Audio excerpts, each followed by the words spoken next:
아멘. 우리 함께 신앙 고백합니다. 나는 전능하신 아버지 하나님, 천지의 창조주를 믿습니다. 나는 그의 유일하신 아들 우리 주 예수 그리스도를 믿습니다. 그는 성령으로 잉태되어 동정녀 마리아에게 나시고 본디오 빌라도에게 고난을 받아 십자가에 못 박혀 죽으시고 장사된 지 사흘 만에 죽은 자 가운데서 다시 살아나셨으며 하늘에 오르시어 전능하신 아버지 하나님 우편에 앉아 계시다가 거기로부터 살아있는 자와 죽은 자를 심판으로 오십니다. 나는 성령을 믿으며 거룩한 공교회와 성도의 교제와 죄를 용서받는 것과 몸의 부활과 영생을 믿습니다. 아멘. 오늘 선포되어질 하나님의 말씀은 마가복음 1장 12절부터 20절까지 말씀입니다. 마가복음 1장 12절부터 20절까지 말씀을 제가 봉독해 올리겠습니다.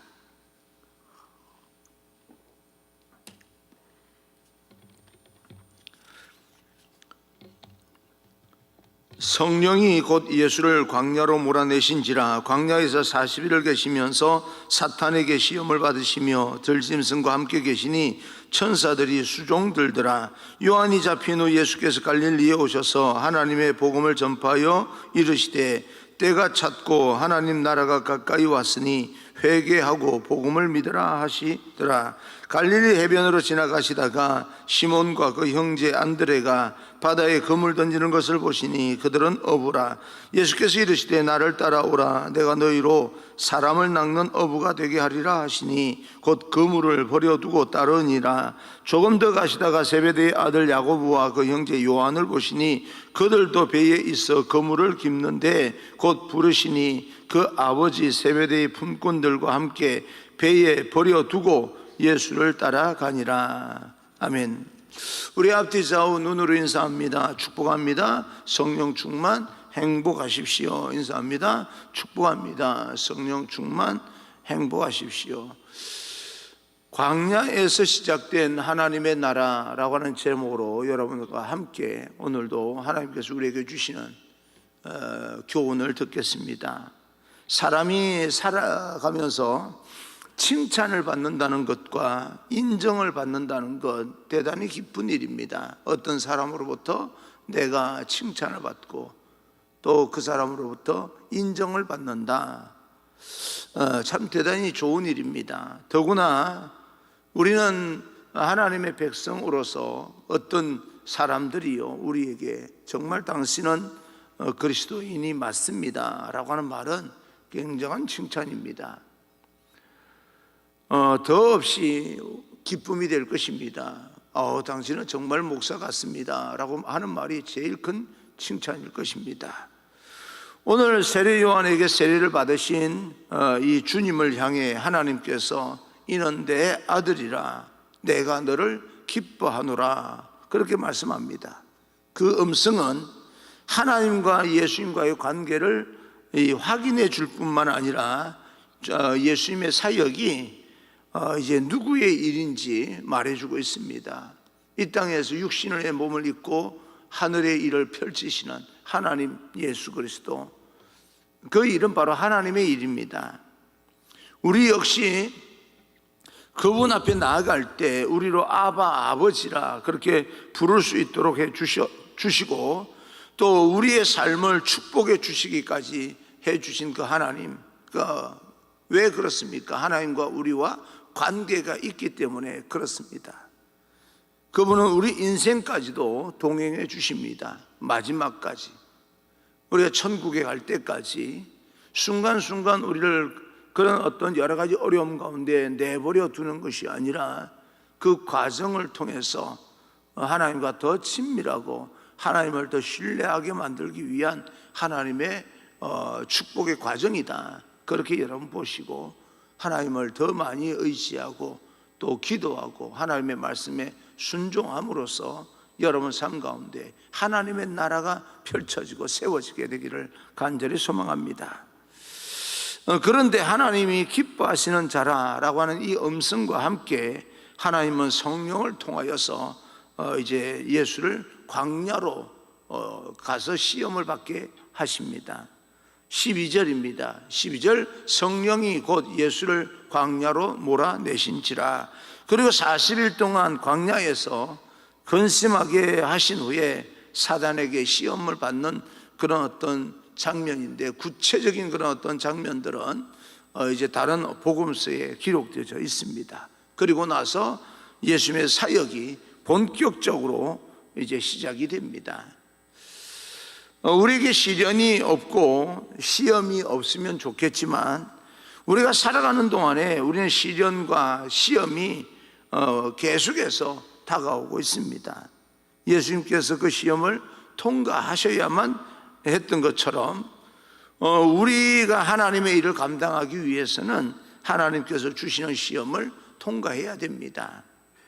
또한 주님께서 시험을 넉넉히 통과하셨던 것처럼 쉽지는 않지만, 우리도 우리에게 다가오는 여러 가지 시험을 주님의 능력으로 통과할 것이라고 하는 사실을 믿으시기 바랍니다. 힘들고 어려운 일이 있다 할지라도 우리도 예수님께서 그 모든 시험을 통과한 것처럼 우리도 통과할 수가 있다. 그 능력이, 극복할 수 있는 능력이 우리 안에 이미 주어져 있다는 사실을 여러분 꼭 믿으시기를 바랍니다. 너희가 하나님의 성전인 것과 하나님의 영이 너희 안에 계시는 것을 알지 못하느냐라고 고린도전서 3장 16절에 말씀하신 것처럼, 우리 안에 하나님의 영이 와 계신다면, 들어와 계시고 임재하신다면, 우리는 우리 이 땅에서 겪는 모든 어려움들, 그 어떤 것이라도 우리는 극복할 수 있는 능력이 있다는 것입니다. 그래서 시련을 두려워하지 말고 하나님 앞에서 그 시련을 통하여서 하나님의 자녀됨을 점검하라 라고 하는 그런 어떤 과정임을 우리는 생각하고 담대하게 기죽지 말고 우리는 도전해 나가야 됩니다.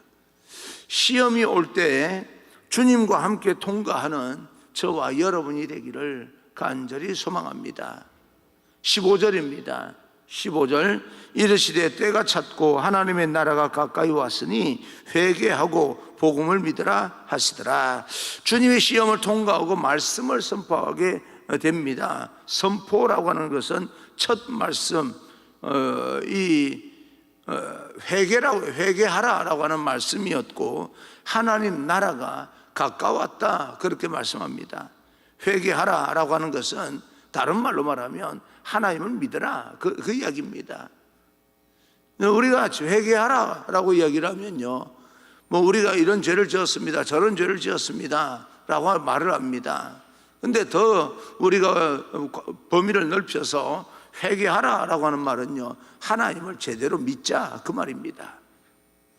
여러분, 너무 여러분 안에 있는 죄를 덜추어내기만 하면 하나님 앞에 그걸 고백하고 뭐 그런 것이 굉장히 중요한 회개의 행위 중에 하나지만, 사실은 그것만 가지고 안 됩니다.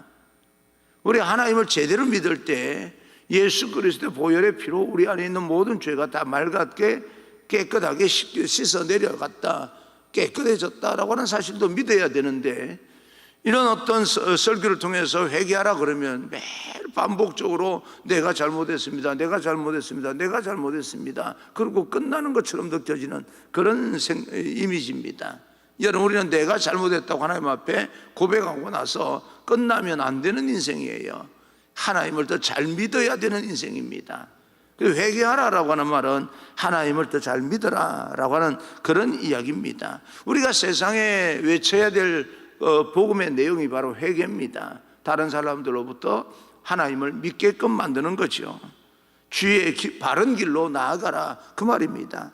그리고 하나님의 말씀을 믿고 복음을 받아들이고 하나님 앞에 나아가서 하나님을 신뢰하고 의지하고 그렇게 살아가자 그 말입니다. 그 일을 위해서 예수님께서 이 땅에 오셨고, 우리 역시 그 일을 위해서 이렇게 예수 믿으면서 신앙생활하면서 교회를 향해서, 공동체를 향해서, 가정을 향해서 우리 모든 삶의 자리에서 하나님의 나라를 위해서 헌신하고 있는 것입니다. 우리에게 주어지는 시간들, 우리의 인생들을 통하여서 하나님의 말씀을 전하고 복음을 전하여서 땅끝까지 복음이 임하는 그런 어떤 일에 쓰임받는 우리 모두가 되어지기를 주님 이름으로 축원합니다. 할렐루야. 하나님의 나라의 시간은 이제 임박해져 있습니다. 주님이 언제 오실지 아무도 모르기에 내일 할 것이 아니라 주님께서 오늘 지금 이 시간 내려오신다는 그런 마음으로 우리는 하나님의 나라에 충성해야 된다는 이야기입니다. 주님은 반드시 다시 오십니다. 주님 오시기 전에 우리가 십자가 앞으로 온전히 나아가야 되고 사람들을 주님 십자가 앞으로 이끌어내야 되는 겁니다. 거기에 하나님께서 우리를 구원하여 주신 1차적인 목적이 있는 거예요. 하나님께서 우리를 예수 믿게 만드는 1차적인 목적은 이 땅에서 하나님 앞으로 나아가기도 하고 다른 사람들로 하여금 십자가 앞으로 나아오게 인도하는 그런 어떤 목적이 있고 그리고 하나님을 잘 믿으면 우리는 이 땅에서 그 외의 모든 것들이 풍성하여질 뿐만 아니라 천국에 들어가는 것이 하나님의 궁극적인 목적입니다. 그 일을 위해서 우리에게 사명을 주신 겁니다. 그리고 올바로 믿을 수 있도록 예수님께서 첫 이 복음을 선포할 때 회개하라라고 말씀을 하고 있는 거죠. 우리가 시험을 통과한 주님의 첫 말씀, 통과한 후에 선포하신 이 첫 말씀을 우리는 잘 기억하고 살아가야 됩니다. 맨 처음 공생애를 시작하면서 뱉은 그 첫 마디이시니까, 첫 선포이니까 굉장히 중요한 말씀이다. 그렇게 생각하고 이 첫 선포의 말씀을 통하여 우리에게 주시는 의미를 깊이 생각하고 또 우리는 실천해야 됩니다. 회개하라, 천국이 가까웠다. 회개하라, 천국의 시간이 우리에게 임박했다, 그 말입니다. 하나님의 나라가 가까이 있기 때문에 지금 우리가 회개해야 되고, 지금 우리가 예수님을 잘 믿어야 되고, 의롭게 살아야 되고, 거룩하게 살아가야 될 시간들입니다. 다툴 시간이 없어요. 주님께서는 그 주님의 하늘의 사역을 이루기 위해서 혼자서 얼마든지 일을 할 수 있으시지만 그렇게 하시지 아니하고 제자들을 부르십니다. 16절입니다. 16절, 갈릴리 해변으로 지나가시다가 시몬과 그 형제 안드레가 바다에 그물 던지는 것을 보시니 그들은 어부라. 12명의 제자들은 우리가 아는 대로 여러 모양의 사람들입니다. 그런데 그 제자들이 탁월하게 똑똑한 것도 아니고 탁월한 신분을 가진 사람들도 아닙니다. 평범한 사람, 우리와 똑같은 사람들입니다. 하나님은 하나님의 일을 이루기 위해서 하늘의 천군 천사를 사용하기도 하지만 저와 여러분 같은 평범한 사람을 사용하기도 합니다. 하나님께 쓰임받는 거룩한 하나님의 자녀로서 예수님의 제자가 되기를 간절히 바랍니다. 우리 모두가 다 예수 그리스도의 제자입니다. 하나님의 일을 하시는데 하나님은 사람을 쓰시기를 원하셨고 또 그 사람을 불러서 사람 낚는 어부가 되게 하시기 위해서 특별한 사람을 쓰시는 것이 아니라 나같이 평범한 사람을 사용한다. 어쩌면 겉으로 보기에는 나보다 훨씬 못한 사람을 예수님께서 제자로 선택하셨다. 그러면 내가 하나님 앞에 헌신하기도 할 때 예수님께서 나를 선택 못하실 이유도 없다. 그래서 나는 하나님의 나라를 위해서 제자답게 충성을 다해야 된다. 이런 결단들이, 그런 고백들이 우리 삶 가운데 나타나야 됩니다. 평범한 우리들에게 못 믿어하지 아니하시고 그럼에도 불구하고 하늘의 사역을 우리에게도 맡기신다. 그래서 17절입니다. 17절, 예수께서 이르시되 나를 따라오라. 내가 너희로 사람을 낚는 어부가 되게 하리라 하시니, 주님은 오늘 이 말씀을 통하여서 우리를 초청하고 계십니다. 일을 맡기시기 위해서 말입니다. 주님으로부터 초청을 받는다는 것은 더 없이 귀한 일입니다. 내가 자격이 되고 능력이 있어서가 아니라 초청을 받는다는 것이 합당하여 받는 것이 아니라 하나님의 은혜로 우리는 초청을 받게 되고 우리를 부르시는 것이고, 하나님의 은총을 채워주심으로써 그 모든 일들을 감당할 수 있도록 만들어주시는 겁니다. 내가 능력이 있다 없다 여러분이 스스로 평가할 것이 아닙니다. 여러분, 우리는 어떤 일을 할 때마다 자기 스스로 자기를 먼저 평가를 합니다. 나쁜 일은 아닐 거예요. 그런데 주저앉고 뒤로 물러서도록 자기 평가를 합니다. 나는 이 일을 못해, 이 일을 할 수 있는 능력이 없어. 그리고 조금만 다른 사람보다 탁월하고 조금만 더 능력이 있으면 얼마나 또 기고만장한지 모릅니다. 자, 우리가 좀 그런 어떤 기질을 가지고 있습니다. 좀 다른 사람보다 아주 조금 못해 보이면요, 그것을 극복할 생각은 하지 아니하고 못한다고 뒤로 주저앉아 버리고, 다른 사람들보다 조금만 더 탁월한 그런 어떤 능력을 가지고 있으면 마치 세상이 자기 혼자 있는 것처럼 기고만장하고 이런 어떤 특성들을 가지고 있어요. 그런데 우리가 어떤 특성을 가지고 있든 어떤 달란트를 가지고 있든 어떤 연약하고 부족한 상태에 있든 상관없이 하나님께서 우리에게 능력을 채우셔서 하늘의 일을 시키시고 하나님의 일을 맡기시고 그 일에 대해서 헌신하고 충성하기를 원하십니다. 그럴 때에 하늘의 기적이 여러분을 통해서 드러나게 되는 거죠. 그런 어떤 일들에 있어서 부르심을 받을 때 제자들은 어떤 태도를 가지는가? 18절입니다. 18절, 곧 그물을 버려두고 따르니라. 베드로와 안드레가 바다에서 그물 던지는 걸 보시고 그들을 부르신 겁니다. 나를 따라오너라. 내가 너희로 사람을 낚는 어부가 되게 하겠다라고 말씀하실 때 그 말씀 한마디에 그물을 버려두고 주님을 따릅니다. 어부에게 그물이라고 하는 것은 중요한 재산이고 중요한 삶의 도구입니다. 그러나 주님을 따르는 데 있어서 베드로와 안드레는 자기의 소중했던 그 부분들을, 자기의 삶을 지탱했던 그런 어떤 부분들을 버릴 필요가 있었던 겁니다. 여러분 삶을 지탱하고 있는 그 어떤 것이 있습니까? 그것이 무엇입니까? 예수님을 따르는데 지장이 된다면 과감하게 버릴 줄 알아야 됩니다. 모세는 광야에서 지팡이를 의지하고 살았습니다.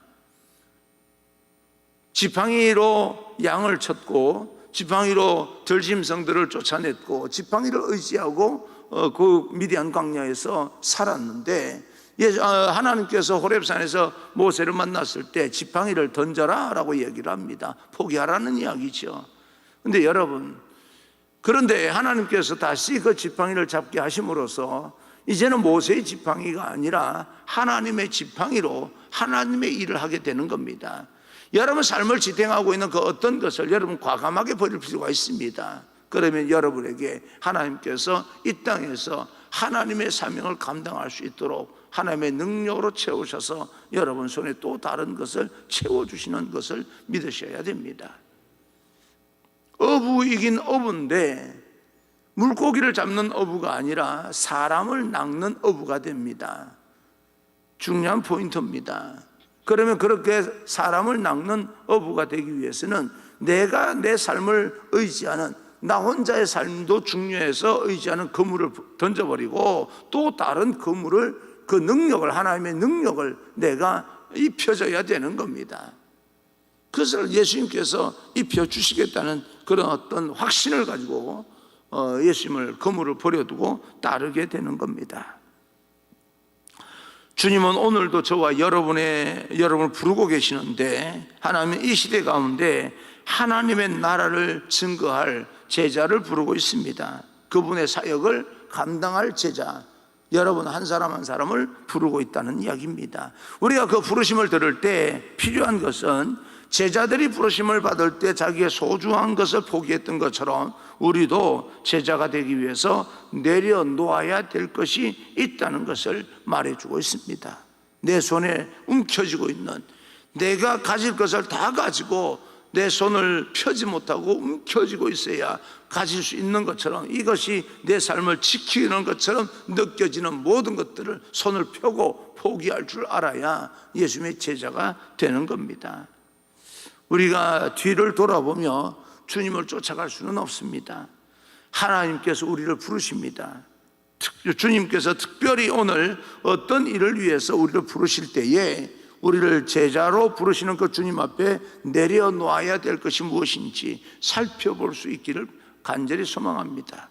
그것이 나의 야망일 수도 있고, 그것이 내 재물일 수도 있고, 나의 계획일 수도 있고, 나의 게으름일 수도 있습니다. 중요한 것은 주님께서 우리를 부르실 때에 과연 주님을 위해서 이 모든 것을 내가 내려놓을 수 있겠는가? 그런데 더 중요한 것은 우리가 내려놓고 포기할 때 하나님께서 더 채워주시는 겁니다. 운동을 해보신 분들은 아실 겁니다. 우리가 운동을 탁월하게 운동을 잘하기 위해서는 우리는 힘을 빼야 됩니다. 온몸의 힘을 다 빼버리고, 사람 생각에는요, 힘이 들어가야 운동이 잘 될 것처럼 생각하지만 운동은요, 힘을 다 빼버려야 잘 되는 겁니다. 그래서 이 프로가 되면 될수록 힘을 빼는 작업이 그렇게 어렵습니다. 힘이 들어가 있으면 운동이 안 됩니다. 그런 것처럼 우리 인생 가운데서도 뭔가 우리가 가졌다고 힘을 주고 살아가면 모든 인생이요, 그때부터 경직되기 시작합니다. 어떤 의견을 우리가 제시할 때도 나만 옳다고 주장하는 순간부터 모든 사람이 내게서부터 다 떠나가 버립니다. 그렇게 여기셔야 됩니다. 내가 이 땅에서 아무리 그 목에 칼이 들어와도 바른 말 해야 될 것처럼 느껴지지만 절대 그러시면 안 됩니다. 내가 옳다고 생각드는 것이라 할지라도 내 말이 옳다고 주장하고 있는 그 순간부터 다른 사람들의 마음을 여러분 얻을 수가 없습니다. 그런 것처럼 하나님의 나라도 내가 가지고 있는 모든 것들에 대해서 자유롭지 못하면 하나님의 나라를 위해서 일할 수가 없습니다. 내려놓는다는 말은 거기에 대해서 자유로워라 라고 하는 이야기입니다. 재물을 내려놓는다는 것은 교회에 헌금을 다 바쳐라 그 말이 아니고, 재물에 대해서 여러분 가지고 있는 모든 것들에 대해서 좀 자유로워야 된다 그 말입니다. 움켜쥐고 그거 아니면 죽을 것처럼 느껴지고 말이에요. 그렇게 살면 안 된다. 근데 오늘날 MZ 세대라고 하는 그 세대는 또 너무 펼쳐버리고 어떤 것을 즐기기 위해서 이것이 더 중요하니까 다른 어떤 것들은 부수적으로 하는 것처럼 느껴지는 그런 어떤 태도도 조금 더 성숙하면 좋겠다. MZ 세대의 어떤 특성들을 무시하는 게 아니라 거기에 또 보완할 것이 있으면 보완해서 또 다른 세대를 만들어 나가야 되지 않겠습니까? 예전부터 그런 어떤 세대들 있습니다. 이런 세대, 그 시대를 지나오면서 특징을 말하는 세대가 있습니다. 그런데 그 세대가 반드시 이 세대를 모든 흐름을 주도하고 있는 건 사실이지만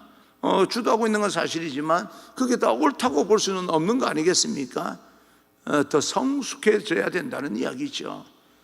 우리는 어떤 흐름, 시대의 흐름을 무시할 수는 없지만 그 시대가 가지고 있는 약점들을 보완하면서 성숙하게 만들기 위해서 하나님 앞에 기도하고 하나님을 신뢰하고 의지해 나가야 됩니다. 내가 가지고 있는 특징이 오늘날 세대가 흐름의 어떤 특징이다 해서 그렇게만 살아갈 수가 없어요. 그 특성을 다 우리가 수용하고 그 다음에 또 더 보완할 건 보완하면서 성숙한 시대를 만들어 나가야 된다는 이야기입니다. 오늘 주님께서 여러분을 부르실 때 우리가 자유로워야 될 것이 어떤 것이 있는지를 우리는 깊이 생각하고 포기할 것 포기하고 정리할 것 정리하고 주님의 제자된 모습으로 오늘도 도전하며 담대하게 나아가며 주님과 함께 승리할 수 있는 귀한 여러분 되기를 주님 이름으로 축원합니다.